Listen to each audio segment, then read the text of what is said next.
Welcome to Govcast. I am your host, Managing Editor Amy Kluber.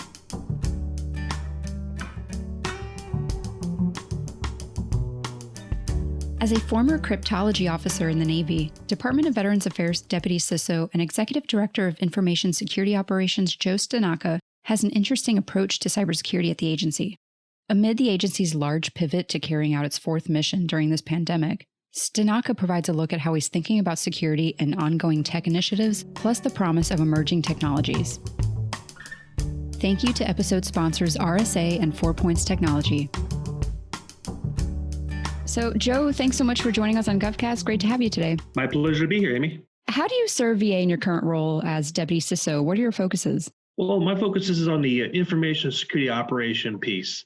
We have a running CSOC, Cybersecurity Operations Center. I'm also dual headed as a Chief Privacy Officer. So I get to work with not just the privacy folks, but also security folks. And I know you're a Navy veteran, so thank you for your service. Thank you. How has your experience in the Navy contributed to how you view some of your security priorities and issues at VA? That's a great question, Amy. I had the opportunity to serve as a cryptologic officer involved in cybersecurity, intelligence. So really from day one in the Navy, I was focused on securing data, classified data, Navy data. So that was really ingrained in my persona to really make sure we're protecting vital information. So I took that from the Navy and really brought that up to the VA, focusing on security, all types of data. And at the VA, we have healthcare, we have financial, we have very sensitive data on veterans. And so I take a holistic view from my Navy days and protect all that. What is something about cryptology that maybe most people don't really know about? Well, cryptology is, by definition, involves codes, encryption. One of the really forefront of a modern cybersecurity we have here, and cryptology goes back to the Civil War days, breaking radio communications, gathering information, but there's also protecting that information. So it's a dual-headed thing: getting information from the adversary, but also protecting our own information. Great forefront to cybersecurity, modern day cybersecurity. Definitely. And I'm sure that technology has vastly evolved since the Civil War. Very much so. Lots of playing field opportunities there. So as a military veteran, do you feel some sort of ownership or deep empathy in how the VA serves its veterans such as yourself? Very much so. I'm honored to be part of the VA. We support 20 million veterans for, like I mentioned earlier, healthcare, financial, training, and really help those great veterans continue their life as civilians. So it's an honor to kind of pay forward what I gained from the military. And considering some of the data efforts that VA has, especially in its electronic health records, and then, of course, the security issues that come with all of that, how are you approaching the security side to some of these data efforts? That's a great question, Amy. And we actually go back to an earlier concept I got from the Navy, defense in depth. And it's kind of archaic, people say, but it really does work. We look at from the user all the way to the data source. And we look at people, processes, and technologies as a holistic package to really bring in that protection that you need. Some things may falter, but using a defense in depth concept, we have other technologies and processes and people that can really safeguard that information. And really a motivated workforce too, to tie all that together. And we're really blessed to have that at the VA. So I know you served in, throughout your career, you served in a number of security positions. For example, CISO of some units under USDA, and then also some roles at DISA. Are there any commonalities there that you have observed there and then now that you brought to VA in regard to security and IT? First of all, motivated workforces. So with DOD, USDA, and now VA, the cyber professionals are really top notch. They really want to protect. They want to be cutting edge technology. So that commonality followed me through in all those different jobs. But we also have regulatory guidance. We have FISMA, we have NIST standards. So you can kind of pick up from one job to another and really don't lose a lot because the terminology, the technologies, the concepts stay the same. So those were kind of the people and the processes and the regulations tied all them together where you can go from job to job and job, be effective. Now, you also were involved in the Cyber Command, is that right? Yes. So you were involved in the first ever cyber strategy, and a number of other things. What were some of the challenges you had to consider during that development? It sounds like, there might have been some new territory at play there. Very much so, Amy. And also, I also knew my career. I would left the Navy, retired from the Navy, joined federal service in that new role at Cyber Command. And Cyber Command itself was growing as a new organization. I was part of a few older organizations, JFCCNW, and also a place called NAS and IOTC that kind of led up to those. But to form a new organization, a new command with a new warfare concept had many challenges. So as you mentioned earlier, I did help with strategy, building with General Alexander, some of his talking points that went to Congress and to the president at the time. Then I switched jobs while I was at U.S. Cyber Command and did information assurance. I was the manager there, putting together the first ever cybersecurity strategy for that command. So kind of a big picture strategy all the way down to the nuts and bolts of cybersecurity with a new organization. So lots of constant change. I learned a lot during that tour for sure. Now, when I had CISO Paul Cunningham on a prior show, he had discussed kind of an interesting take that he took with some of the security issues at VA. He, I believe, was in the Navy or did something with aviation. And he mentioned something about how he approaches security with some of like the same aviation approaches that he had during his time in the Navy. Do you have a similar kind of approach as far as your, cryptology experience? That's a good question, Amy. As I mentioned earlier, there are two facets to cryptology in the Navy. One's a defense aspect, and the other one's an offense perspective where you gain information from an adversary. So I take that same concept, and as I look at a network, I try to best defend it based on my experiences from the defensive side of cryptology. And then I also look at how would I attack that new structure from the adversarial approach, bringing a red team kind of mentality to it and making those changes and having a more secure and defended network.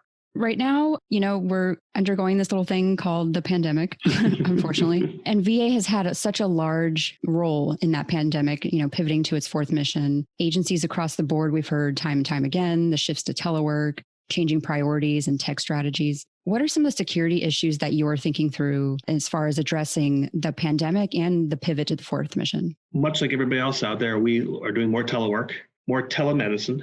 And we need to do it safely. So the first and foremost priority for the VA is safety of employees and patients. So taking a look at technologies, and I had the pleasure of being part of those rollouts of new technology to telemedicine, telehealth, and security was step in step, making sure we're doing securely. So we don't forget the security aspects, but we really do want to make sure that we have availability to our customers, safety of our staff, and do it securely. Is there anything you're anticipating that will change, maybe if this pandemic prolongs or maybe after? Is there any way that security is going to be looked at differently moving forward at the agency? I don't think so. I've had other conversations with other security people, both in the government and out, and we do see an increase in telework. I don't think that's going to change. I think we've learned a lot during the pandemic that telework has a place in our society. It has a lot of pros. And it's going to be, as always, security has to change. Before the internet, we had cybersecurity, internet explosion, mobile devices, and we will change with technology. I think that's always been the case, at least what I've seen over the past 30 years. That's right. And, I think it was one of my own colleagues who had mentioned something like, I went to my first doctor appointment via my phone. And I sat there thinking, why didn't we do this before? Like, why did it take now to actually implement, telemedicine? And it'll take time. I think that's a good point. I know we have different groups of people. Like my parents, I have to help a little more with technology. But as we introduce these new concepts, it will catch on. It just doesn't happen overnight. Like the mobile device. I remember that craze a decade or two ago, and now it's so common into our culture. So thinking about the new normals or the shifts in working, I know VA has adopted a lot of things like Teams, and you're just mentioned and alluded to some of the teleworking continuation that you're going to be facing. Are there any security strategies that you're going to be implementing as a result of these, or anything to change there? I think, again, we just change with technology. I would say that we've been following the technology growth as we move forward in telehealth and telemedicine. Things haven't changed, though. We still rely on good intelligence, getting data to a SIM, for example, good processes, good technologies. So the focus on technology may have changed, but security is always going to be there. And we're doing a good job at the VA on that. So there really wasn't much change when we went to telehealth. As we had security, we just changed some of our data feeds and away we went, and provide security to our employees and to our veterans. Now, thinking about some of the partnerships that VA has with other agencies, for example, with the electronic health record, the whole DoD side, how are you thinking through the security when there's other stakeholders at play? And that's, I mentioned the processes piece for defense in depth, and really partnerships is so key. You can't do cybersecurity by yourself. I saw that when I was at the DoD and USDA, and we have a very good federal network of information, starting with DHS and CISA. And during the pandemic, we saw lots of exchanges of information, a lot of indicators of compromise being exchanged. VA has a very close relationship with HHS, another medical focused agency, and the also intelligence community. So feeding those indicators. So we might find something in our networks and they will share outside. So that teamwork is critical. I think you die if you don't share and don't partner. So that is so critical. We also have a relationship with medical devices. We have a lot of medical devices in our networks, and the vendors there help us to provide patches and security. So it's not just federal, but it's also with industry. Now, looking ahead in the future, is there any emerging tech that you're particularly excited about? Well, I think zero trust is exciting. Since security came around, it's all about identity, right? How do you, who are you, and do you have authorization for those networks? So I think that's an interesting technology coming, and we're looking into that. I think there may be some good things into that. I think more rapid exchange of data, more data feeds. I'm a big fan of SIMs and consolidating information feeds and looking at behavioral-based movements on the network and looking for zero threats. So all these, I don't want to rely on one technology, but I'm always looking for in continued improvement, 0 days, of course, 0-day threats, all those things changing and modifying and improving. But it's interesting, Amy, I think that oftentimes cybersecurity folks get so excited about technology. We really need to remember the other two, the people and processes. So as I look at technologies, I'm excited, but we really need to look at the 3 factors for success for cybersecurity. Thinking about when you first got involved in security and when you were early in your career, is there any advice that you have for young people now who are potentially our next generation of cybersecurity professionals? What are some of the things that they're having to think about when they're coming into government or this field? So training is probably the easiest answer for this. Get trained, get ready, learn more about the field. There's going to be 2 to 3 million shortage in cybersecurity workforce next 2 to 3 years. So it's a great opportunity to go out there. I advise a lot of folks to get into the field itself. So Joe, thanks so much. This was an awesome look into security at VA. Thanks so much for talking about your path to the agency. And I'm looking forward to seeing what comes next at VA. Thank you so much for your time, Amy. I appreciate it. I really enjoyed this session. Thanks again to our episode sponsors, RSA and 4 Points Technology. Joe and Amy made a lot of great points, and I'd like to key in on what was said about the VA's 4th mission, which is to improve the nation's preparedness and resiliency in response to disruptions by developing plans and taking actions to ensure continued service to veterans, among other things. So driving preparedness and building resiliency of anything, but especially as complex as government services, can be a Herculean task. And it's more than having recovery or continuity of operations plans. It's a combination of things that requires an understanding of what you're building resiliency of, whether that's an agency, an organization, or a service, or many services, such as what the VA provides to our good veterans. Building resiliency requires close coordination across agencies, departments, third parties, and even state and municipal resources. It requires a close examination of scenarios and threats that could disrupt the mission, what the impacts could be, and then taking action to minimize those impacts. It takes measuring and monitoring status so the organization knows if and when it's resilient. It takes consistent testing to keep sharp and identify gaps and address them.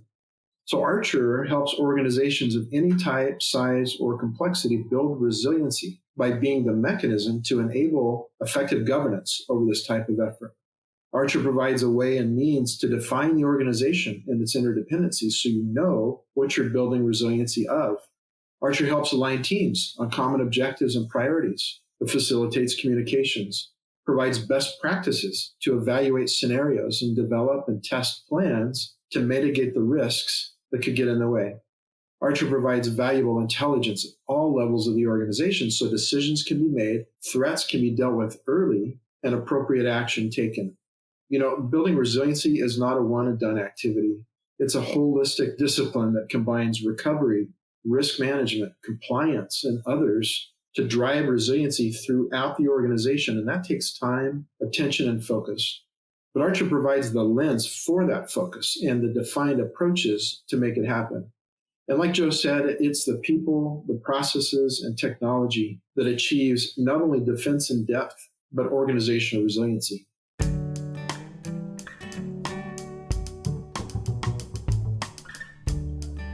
Govcast is a production of Government CIO Media and Research. For more podcasts, head to governmentcio.com/podcasts.